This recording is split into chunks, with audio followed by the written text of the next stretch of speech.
Γεια σας, ονομάζομαι Παναγιώτης και είμαι φοιτητής τμήματος Εμπορίας και Διαφήμισης των ΤΕΙ Αθηνών. Σε αυτό το βίντεο θα σας δείξω πώς να φτιάχνετε αντανάκλαση ενός αντικειμένου. Έχω διαλέξει ένα ηχείο και θα φτιάξουμε την αντανάκλαση του. Το πρώτο βήμα είναι να επιλέξουμε όλη την εικόνα, πατώντας Ctrl και A. Ανοίγουμε ένα καινούριο παράθυρο με ένα μεγαλύτερο background, σαν και αυτό. Κάνουμε edit και paste. Έχουμε κάνει copy την εικόνα και την κάνουμε paste στο καινούριο παράθυρο.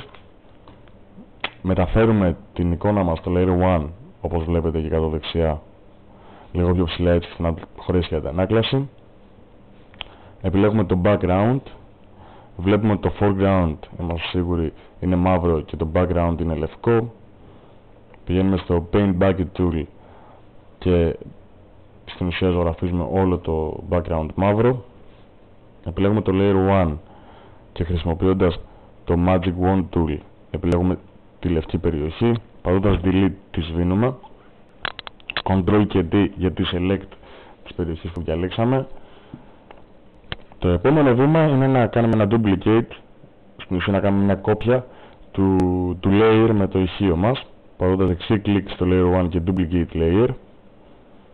Το ονομάζουμε layer 1 copy.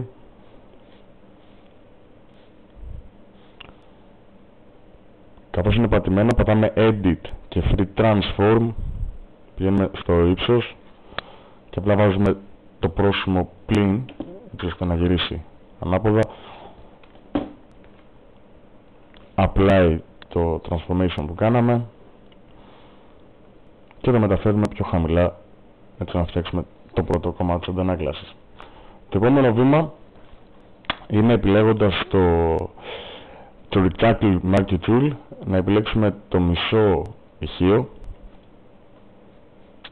κάπως έτσι, Edit, Transform, Distort και να το μετακινήσουμε προς τα πάνω, έτσι ώστε να είναι στον άκρης. Πατάμε Enter και γίνεται Play. Κάνουμε ακριβώς την ίδια διαδικασία και για το άλλο μισό ηχείο.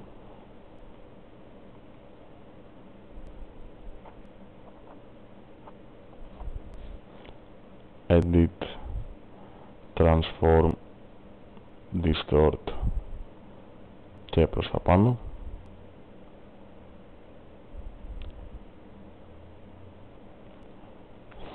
Enter, Ctrl D για τη Select της περιοχής.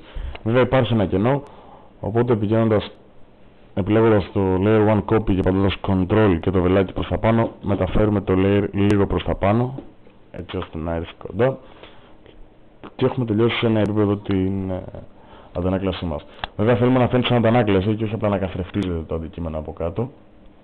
Οπότε το επόμενο κομμάτι που θα κάνουμε, καθώς έχουμε επιλέξει το Layer 1 Copy, πηγαίνουμε στο Graduate Tool,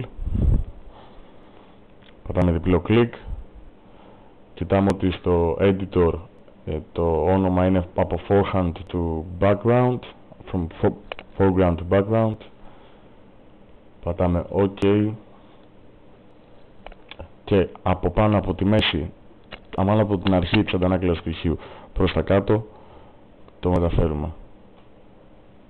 Θα γίνει κάπως έτσι. Πάμε στο Opacity, όπου το πηγαίνουμε κάπου στο 25 με 30%